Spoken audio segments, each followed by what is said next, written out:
বাংলাদেশ জাতীয় ক্রিকেট দলের ডাগ আউটে এক বড়সড় পরিবর্তনের হাওয়া। ক্যারিবীয় সফরে ব্যাটিং বিভাগের দায়িত্বে থাকছেন না ডেভিড হ্যাম। বিসিবির নতুন দৃষ্টিভঙ্গি ও নেতৃত্বে আসছে চমক।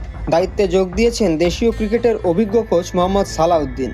একসময় বিসিবি দেশীয় কোচদের প্রতি আগ্রহী ছিল না, তবে ফারুক আহমেদের বোর্ড সভাপতির দায়িত্ব গ্রহণের পর সেই দৃশ্যপট পুরোপুরি বদলে গেছে।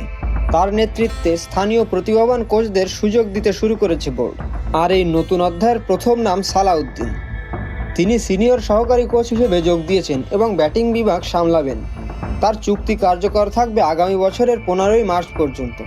ডেভিড হ্যাম, যিনি 2023 সালের মে মাসে বিসিবির হাই পারফরম্যান্স ইউনিটের প্রধান কোচ হিসেবে যোগ দিয়েছিলেন, পরবর্তীতে জাতীয় দলের ব্যাটিং কোচ হন। তবে ওয়েস্ট ইন্ডিজ সফরে তার অনুপস্থিতি নিয়ে গুঞ্জন চলছে ক্রিকেট মহলে। বর্তমানে তিনি বাংলাদেশেই অবস্থান করছেন। ধারণা করা হচ্ছে তিনি হাই পারফরম্যান্স ইউনিটে তার আগের ভূমিকার জন্য প্রস্তুত হচ্ছেন। বিসিবির ক্রিকেট অপারেশনের দায়িত্বপ্রাপ্ত শাহরিয়ার নাফিস স্পষ্টভাবে জানিয়েছেন, ডেভিড হ্যাম এখন দলের সঙ্গে নেই।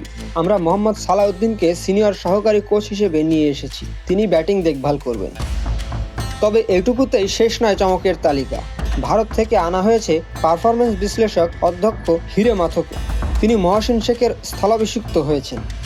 এবার প্রশ্ন হলো, সালাউদ্দিনের কৌশল আর নেতৃত্বে বাংলাদেশ কি ক্যারিবীয় ঝড় সামলে ঘরে ফিরতে পারবে, নাকি এই নতুন অধ্যায় আরও বড় কোনো চমকের জন্ম দেবে?